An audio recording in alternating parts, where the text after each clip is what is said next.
Are there exercises that you can do to help prepare your body for a labor induction, whether you're being electively induced or medically induced? In this workout, we're going to be breaking down movements that have actual evidence that can help to improve your Bishop score to increase the likelihood that your induction will lead to a vaginal birth.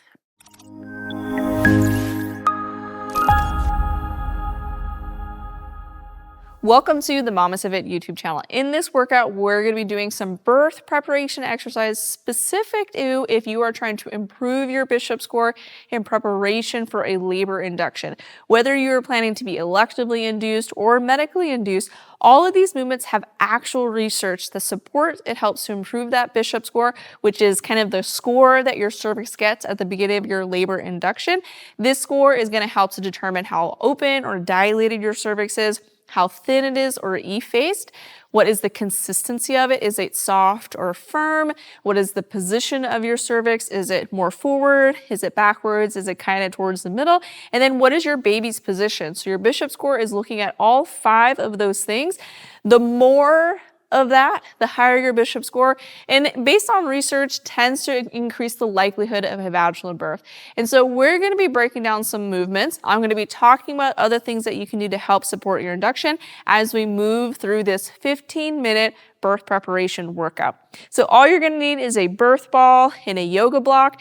Once you gather that equipment, let's go ahead and dive into some movements, and we're going to start in a kneeling position. So we're going to come into a kneeling position by our birth ball. So have your knees be a little bit more out, ankles are going to be together, and then we're going to sit down towards the heels. Now, this position is uncomfortable for you. Go ahead and grab like a pillow that you can sit down on, or you can come a little bit more forward on the knees.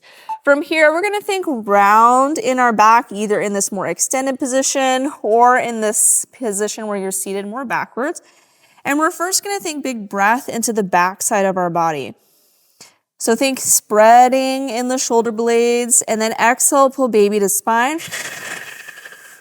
This abdominal engagement should help you find a little bit more of a rounded position. So big breath into your back. Exhale, pull baby to spine. And just continue to move through this breath cycle. We'll be here for just about 25 more seconds.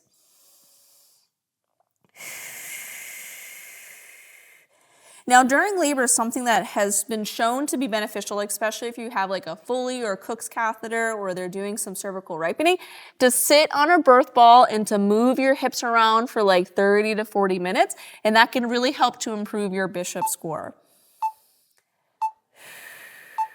Now we're going to come into this lap position. So I'm going to have my legs perpendicular to the ball. I'm going to place both hands onto the birth ball, and now you're going to feel this big stretch in the side body.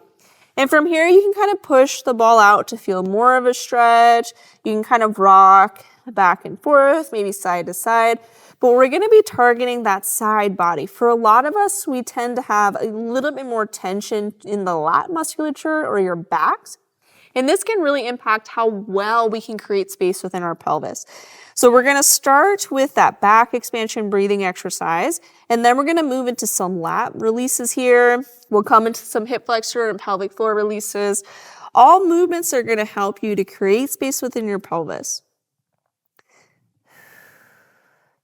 And again, during labor, when they start the induction process, you can grab the birth ball. Most hospitals will have some sort of birth ball. Let's go ahead and switch to the other side now. So again, legs are perpendicular to the ball. We're pressing a little bit harder in the more extended side. You should feel this big lat stretch. So sitting on the birth ball during your labor induction can be really helpful. So the more upright we are, the more pressure that baby can apply against the cervix. And when baby's head is pressing against that cervix, it can help to release more prostaglandins. Prostaglandins are the things that helps to soften your cervix, to make it more easy to kind of stretch and efface. And so when baby's head is being pressed against the cervix, more of that hormone is released. In addition, when we release prostaglandins, this also helps to kind of boost our oxytocin release. So it kind of helps with that labor feedback cycle. So when you're in your labor induction, sit on that birth ball, move those hips around, try to be upright to really help to improve your Bishop score. Let's go ahead and come into a deep squat now. So you have the ball in front of you. You can use it to provide some support, and then we're just gonna sit back into the heels. Now, this position is really hard for you. Maybe we don't have as much ankle mobility. This is where we can use that yoga block as well. So you can sit down on the yoga block, either on the highest level, medium, lowest level. If the yoga block is still too small, we can also just sit down on the birth ball and spread the knees wide. So here we got the ball in front of us, so we have a little bit more of a rounded position. This is helping us to provide a little bit of support. And then here we're just gonna breathe down into the perineum, into the pelvic floor. Deep squat positions like this are really helpful to creating space in the top of the pelvis. So if baby's still a little bit higher, like maybe they're like a -2 station, -3, -4, sitting on the birth ball and rocking the hips forward and backwards, or finding these deep squat positions can be really helpful to helping baby engage into the pelvis. And again, we want the baby to be able to move down into the pelvis so they can apply more pressure against the cervix, which is gonna help with that labor feedback cycle. And this is what's gonna really help with our labor progress, with the induction as well. So now we're gonna come into this half lunge position. So one leg is gonna be out towards the side. You can still use that birth ball in front of you if you want. The other leg, the foot is behind you. And then I'm gonna rock into that hip. Really try to find an open hip position, which means that knee is moving away from midline. So you're gonna feel a little bit more of a groin stretch here. So rock into that leg, and you may feel more of an inner thigh stretch of that down leg. If you want more of an inner thigh stretch, just spread the feet out a little bit more as well. And again, you can use that birth ball to help provide a little bit of support. So here we have a little bit more of this inner thigh stretch. This is gonna be more of an upper mid-pelvis opener. And so the mid-pelvis is where your baby rotates. The upper mid-pelvis, when we open that space a little bit more, is gonna help your baby begin to rotate into the pelvis. And so I sometimes find positions like this can be really helpful if baby is having a hard time engaging. Finding a little bit more space in the upper mid-pelvis can sometimes help them rotate. So just kind of rock into that hip, feel that groin really stretch, and we'll go ahead and switch to the other side. So let's go ahead and switch. Other leg, again, out to that 90 degrees, so straight out to the side. Other leg is straight behind you. And then rock into that leg, finding that open hip position. So I'm pushing that knee out. And the key here is to think weight is still in that big toe. So I'm not just flailing out on that foot. Foot stays flat. Feeling that big groin stretch in that elevated leg, more of an inner thigh stretch on that down leg. And again, you can use the ball to kind of help you. You can either stay more upright or you can lean down a little bit more. Just some different ideas on how to use the birth ball even during labor. But this can be a laboring position. So again, stretching more of the groin area, open hip positions, especially one-sided upper mid-pelvis opener, gonna help baby begin to rotate into that pelvis.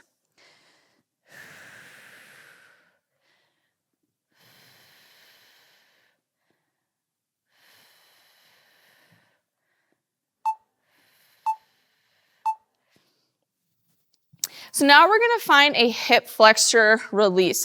So I'm gonna bring the ball to my side, half lunge position. I'm gonna tuck the hips underneath and then push those hips forward. Opposite arm is gonna reach overhead, and then I'm gonna lean away. And I'm just using the birth ball to give me a little bit of support. During pregnancy, we tend to favor a more extended position. It's easier to stabilize here, belly is growing forward. We tend to arch a little bit more in our backs. Because of that, hip flexors, so that muscle on the front side of your pelvis, it kind of wraps around your side into your back, and our lat musculature tends to get a little bit tighter. And if they're tighter, it's gonna be harder for us to find rounded positions.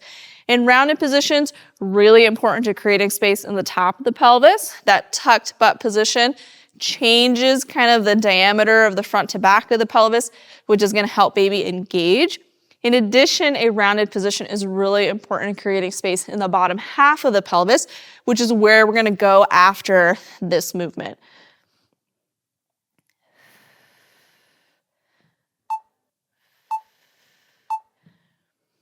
Let's go ahead and switch to the other side. So I'm gonna tuck my hips underneath, Push the hips forward, feel that big stretch in the front side of that thigh. Same side arm reaches over and across. And again, we're feeling this big stretch to the front side of the thigh into that side body. So there's a lot of information that I'm kind of throwing at you in this workout.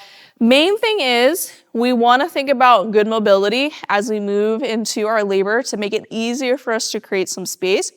Really emphasizing a lot of upright positions and movements during our labor is going to help to have baby's head press against that cervix, improve our Bishop score, increase dilation and effacement of the cervix. But you can incorporate this stuff prenatally as well. And so there is research that supports going for a walk 3 to 4 times a week for 30 to 40 minutes can help to improve your Bishop score pretty significantly. And so if you're towards the end of your pregnancy, you know an induction is coming, just start going for walks a few times a week to help bring baby down onto that pelvis. And there's lots of research to support that. Let's go ahead and grab onto our yoga block now.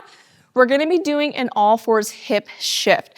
So with the hip shift, you're going to place one knee onto that yoga block. And then I'm going to shift my weight over towards that elevated hip. So you'll feel a little bit more of a stretch here in this elevated glute. Now, if you want, you can keep that ball in front of you to provide just a little bit of upper body support. And so we're going to find a more rounded or arched position. And then we're going to tuck that butt underneath to find a rounded position. And we're just going to move through these pelvic tilts. Doing mobility exercises and different stretches has also been shown to be beneficial to improving our Bishop score, to helping in preparation for labor, and to include a labor induction. These cat-cows in this hip shifted position, really great to stretching the pelvic floor.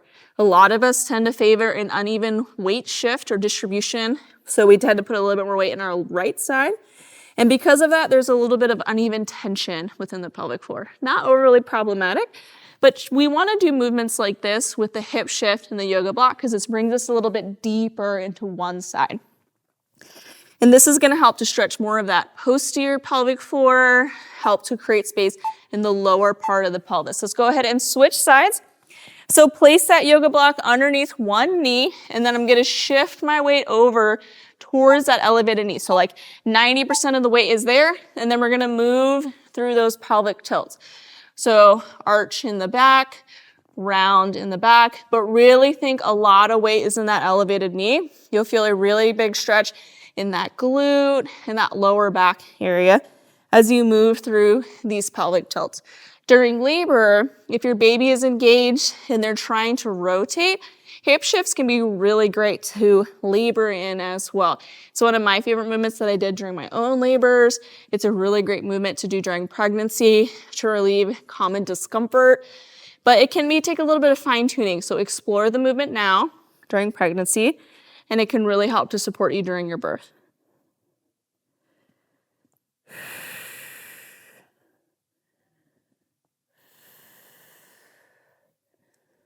After this, we're going to move to a standing variation because, again, we want to be in upright positions to help support our labor. So let's go ahead and find the standing variation. And so with this version, we're going to start with just one leg. So legs are going to be parallel, and then I want you to put weight into your left foot. So we're putting weight all into one foot. I can lift the other, and I would maintain my position. From here, think about keeping your left leg where it's at as you bring the right hip forward. So left leg is not rotating here. It's going to stay where it's at as the right hip comes forward. You should already feel a little bit more of a stretch here. And then I want you to shift back into that hip. So we shifted sideways, and now I'm shifting back kind of diagonally to shift into that hip. And I'm thinking right hip comes forward, left hip is coming back, but that left leg is maintaining its position. So it's not flopping or flailing around. So tons of weight in that left big toe. Hip is rotating, feeling a big stretch. If you wore jeans, the pocket, that's where you were feeling that stretch. Think slight tuck underneath. So feeling this really big stretch through here. Again, this is creating space in the lower half of our pelvis and stretching very tight portions of your pelvic floor. So let's find the right side now, and then we're gonna do a little bit of shifting from side to side. So right side, most of the weight in that right leg, like 80 to 90%. You can lift that left foot. Then we're gonna bring the left hip forward, keep that right leg position, and then we're shifting our weight back. So slightly shifting back into that hip. Again, big stretch through our hip pocket area. You can find a slight tuck underneath. Lots of weight in that right big toe. That right knee is tracking forward or rotating in. And then we're really thinking pelvis is rotating on this fixed leg. That right leg is unmoving. So feeling this big stretch here. Big breath into that back half of the pelvic floor. Exhale, pull belly to spine. So if I can only pick one movement to prep for birth, it would be some sort of hip shift variation. So now you know an all fours one, you know a standing one, and then I'm gonna show you a moving one right after this movement.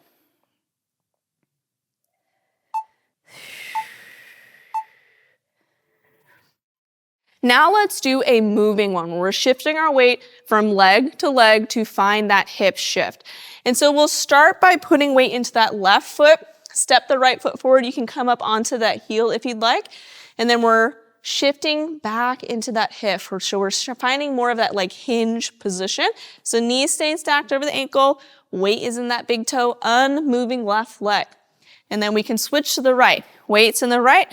Step that left foot forward, shift our weight into that hip. Right leg is unmoving. Big toe, knee, hip, rotating that pelvis. So you can alternate from leg to leg, really trying to find that position. We can also step forward with it, so you can walk with the hip shifts. You may find that stepping backwards feels better for you. Whichever is the back leg is the one that we're gonna be shifting towards. And so you can incorporate these like walking hip shifts to really practice being able to change your position. You can do walking hip shifts as you go for your 20 to 40 minute walk. Because again, walking at the end of your pregnancy can help to improve your Bishop score significantly. So aim for 3 to 4 times a week from 30 to 40 minutes at moderate pace. So a good move. If you can't get outside to walk, use a treadmill, try other types of cardio. But we really want to focus on those upright positions to help support us as we are preparing for birth, especially for a labor induction. All of these movements are upright movements that are helping to create space within your pelvis, release common areas of tension, release tension within your pelvic floor, because all of them have been shown to be beneficial, supporting preparation for labor, especially for a labor induction. In preparation for birth, going for walks several times a week can be really beneficial to improve your Bishop score. Doing different stretches and mobility work can be really beneficial. In addition to during labor, laboring in upright positions with the birth ball, such as sitting on it, kneeling, or even doing standing positions can be super helpful as the process begins to help improve your Bishop score as well. I hope that this workout was beneficial for you. Let us know in the comments if it helped you as you prepared for your birth. If you want more tips on what to expect during a labor induction, we do have a quick reference guide that you can grab down in the notes below. In addition, you can grab our free birth prep circuit, which has 6 exercises to help support your baby's position, release common areas of tension, while also creating space within your pelvis to release your pelvic floor. You can check out that free guide down in the notes below.